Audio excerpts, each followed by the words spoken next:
guys, welcome back to Café Bagheri's backyard in this case. Well, because of coronavirus preoccupations and us building a new deck, we had to replace our deck in the backyard around the good old brick oven. So we were not able to turn out a lot of videos in the past few weeks. We thought, let's create some new content. So we got a few questions from viewers and a few questions from friends and family. And so they convinced me to sit down and answer questions. Okay, KAMBIZ from Facebook asks, do you cook every day or do you skip a day or two?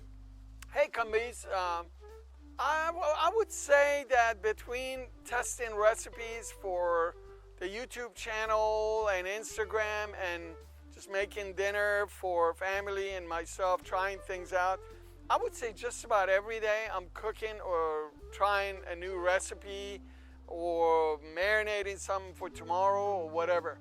Smoking and things that take a little more time, and they're on weekends. ANITA from Facebook asks, what's your favorite go-to kitchen gadget? Hi ANITA, I think the most important is a sharp knife, a chef's knife.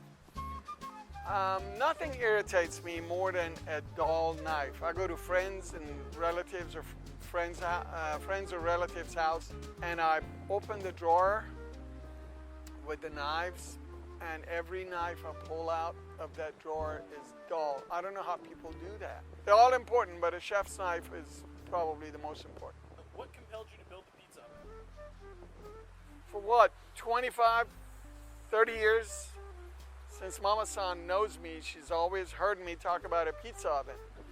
And I knew that you could order a pre-built oven and install it, but I was just hell-bent on making one, building one brick by brick. And in 2016, fall of 2016, I finally built one. She pushed me. She said, you've been talking about this forever. Go ahead and do it. Took me about 2 months.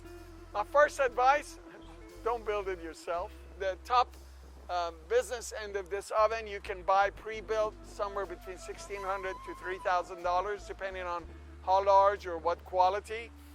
And then you can install it on the base, on the table, using steel or concrete blocks or whatever, and build, put your own tiles or whatever. When you eat out, what is your favorite type of food, favorite food culture to eat when you eat out? Mama San and I love Italian, because it lends itself to good wine and good company. Tex-Mex in Dallas, Texas, you're really missing out because we have such great Tex-Mex and Mexican. Yeah, Italian, Tex-Mex, Mexican. I love Persian food at home, but don't get me started on that. I don't go to Persian restaurants. What is a single ingredient that you could not live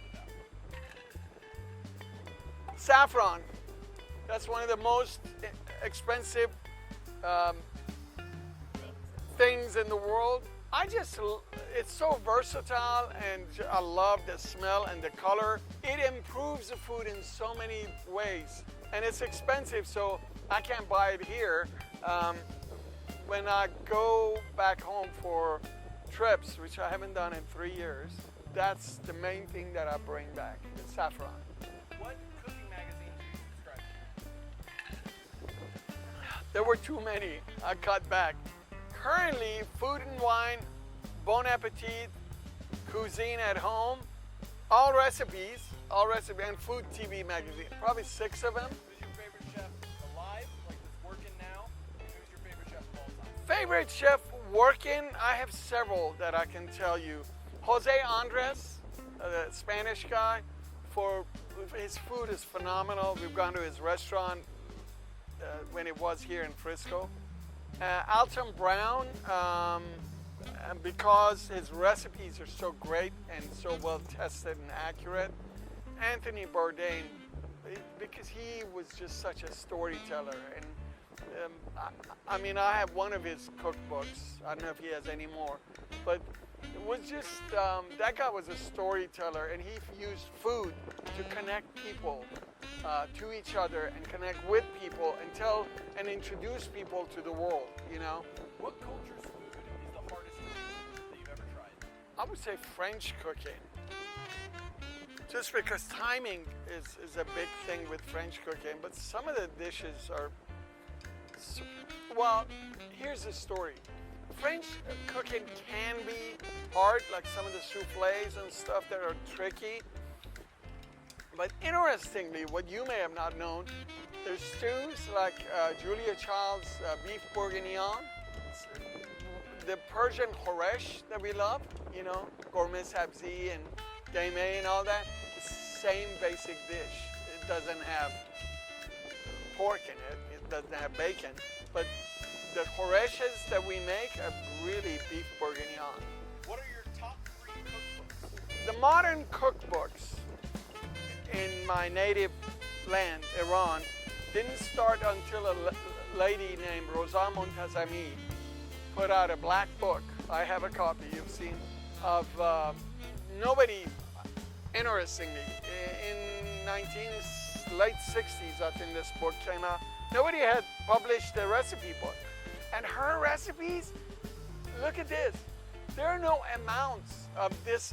I mean, there's an idea of, like she said, how much salt, how much butter, how much oil, enough. She says, enough oil, enough بمقدار لازم, as much as needed. But if you've cooked khoreshes, if you've cooked rice, if you've cooked Persian dishes, you know what enough is. But the book works from its gem, and it's my top Persian cooking book because it tells me what's in a dish. The traditional khoresh khorme sabzi or khoresh gaime or lubia polo that my mom and my grandma and everybody cooked, I want to know what was in it. How much was in it? Oh, I know that. I know you shouldn't put too much oil in there or too much meat. That's the Persian cookbook. Alton Brown has a cookbook. I don't remember the exact name because it's so accurate and so on point. By the way, there are so many books and magazine recipes that are just trash because they don't test them. You have to. The idea is great. The picture looks great. But if you follow that recipe, it's ruined. It's 100 great breads, okay? It's a baking book that's just unbelievable. And I like to plug his book. That's great. But there are a lot of good cookbooks. Thank you for watching this. I'm nervous to see how this turns out. But thanks for being with us. Thanks, Alex and Mama-san, for putting this thing together. Guys, I look forward to see your comments. Thank you for liking this video. Subscribe if you haven't yet, and hit the bell icon so we can keep in touch. I would love to see the pictures of food you cook, and I always love to see your comments, and I hope to see you soon at Café Bagheri on YouTube or Instagram.